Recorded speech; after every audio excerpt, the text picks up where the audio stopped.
Hi, and welcome to Long-Term Reviews. Today I'll be reviewing the Kershaw Kuro. It's an assisted opening knife with a 3.1-inch blade and 3.2 ounces of overall weight. So let's talk through this knife. I've carried this knife for the past 4 years. I bought it on a whim for a very reasonable price. I didn't have a pocket knife on me at the time, and I needed one, and it's worked very well. For me at the time, one of the big selling points was the assisted opening feature of the knife. And if you're not familiar with assisted opening knives, it just means that the knife has a small spring in the action, so that as you open it, it goes ahead and flings itself open to help you out. Let me show you a demonstration of that really quickly before we move on. On this knife, it's got a flipper on the back here, and as you apply pressure to that, the blade will start to kick open.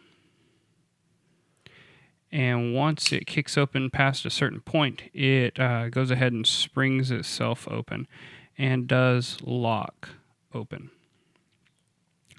To close the blade, it's got a liner lock inside the handle that you push to the side and then just push the blade closed. It does offer some resistance as you close it because of the spring, but it is not difficult to close at all. Now, there are some places where a knife like this may not be legal, so obviously you'll want to check on that yourself. But where I live, this is a perfectly legal knife to own if you're, I believe it's above the age of 18. Let's talk through some of the features of the knife. So it does have a 3.1-inch blade.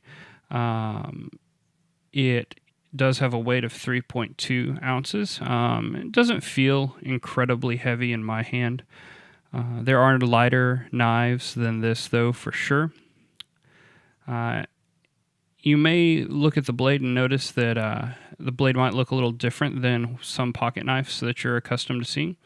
It does have a modified tanto point on the blade, or tanto. It's hard to figure out exactly how you're supposed to say it. But that does give the blade a very good ability to pierce things easily, more so than a more traditionally shaped blade with a rounded belly.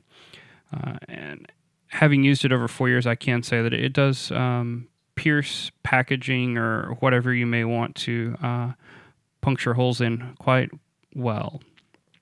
The downside to this is that for slicing, it is a little bit can be a little bit trickier to slice with because you don't have a rounded belly with a single point of contact.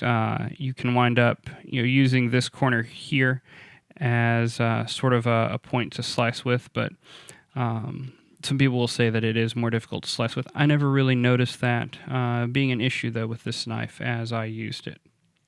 It also has partial serrations along the blade. This does help if you're needing to cut tough materials or things like ropes, some fibrous materials.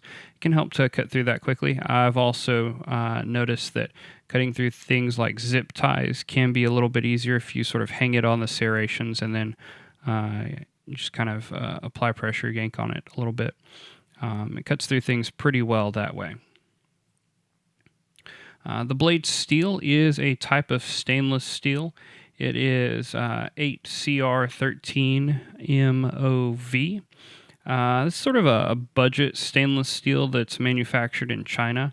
It's softer and a little less corrosion resistant than some higher end types of steel, but for the price that you're paying for the knife, it usually does work out to be a good value. I think that's been the case with this knife. There are no real, have had no real issues with corrosion, and I've carried it in my pocket essentially daily for the past 4 years.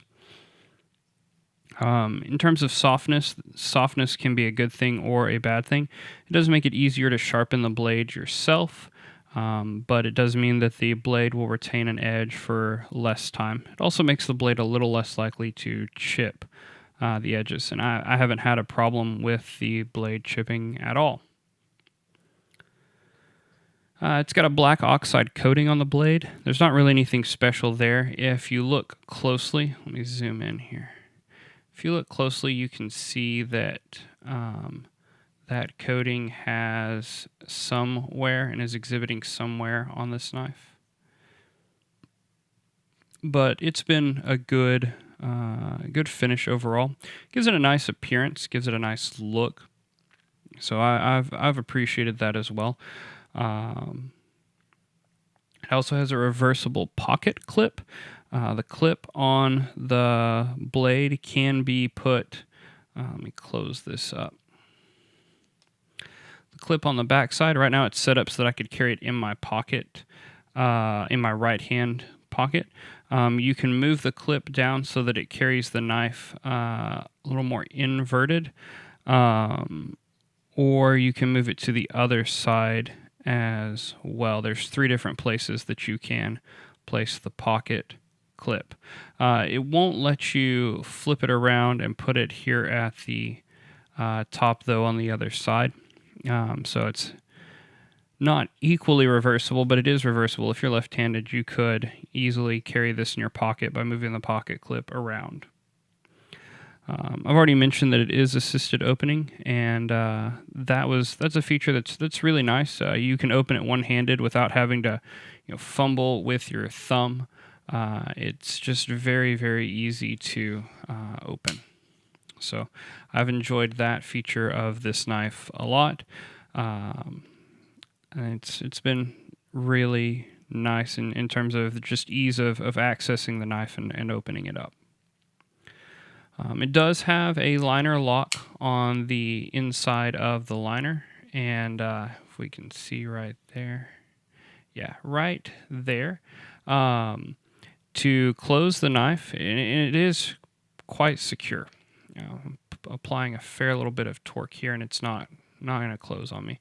To close the knife, though, you do have to push the liner lock to the side out of the way of the blade, then rotate the blade around. There are some people that may not be a huge fan of closing the knife that way. It does force you to kind of put your fingers in the path of the blade, but it's easy for me to do one-handed. If you do apply too much force, the flipper here is just going to hit your thumb. It's going to stop you from actually closing the knife on your fingers. So that's never been a safety issue for me in my mind. The handle of this knife is nylon. Now, Kershaw refers to it as a glass-filled nylon. I'm betting that what they mean is that there's fiberglass reinforcing the nylon that's kind of embedded in it.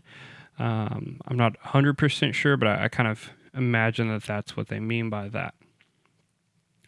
Overall, when I bought this knife, I think I paid about $35 or $40 for it. You can find it now on Amazon or Walmart's website.